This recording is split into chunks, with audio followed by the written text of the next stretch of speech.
Les tables du restaurant témoignent encore de la violence. C'est à 12h45 en plein milieu de la journée, lorsque la terrasse du Derby est bondée, que deux hommes masqués arrivent à pied et tirent sur la victime avec des pistolets. Âgé de 53 ans, l'homme tente de s'enfuir, puis s'effondre sous les yeux des clients. Il aurait reçu une dizaine de balles, dont plusieurs dans la tête.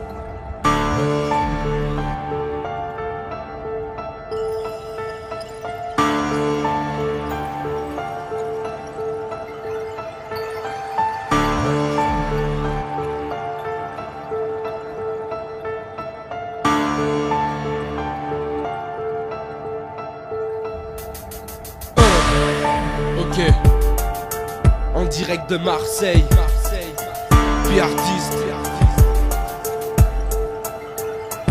L'insécurité progresse et s'installe dans nos rues. De plus en plus on accumule les règlements de compte, comme l'horreur n'en fait plus. À toutes les mères en deuil, toutes les femmes beuves, les histoires d'argent, de drogue finissent toujours dans le cercueil.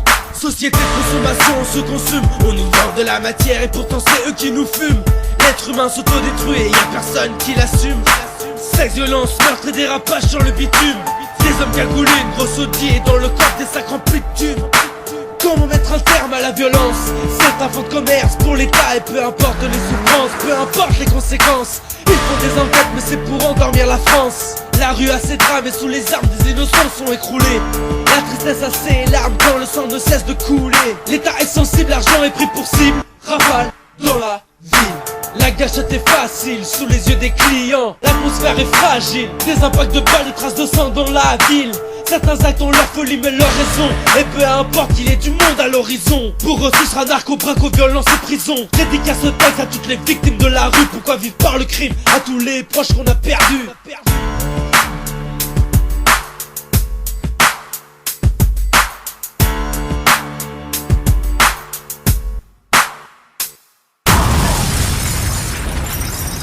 Ha ha ha!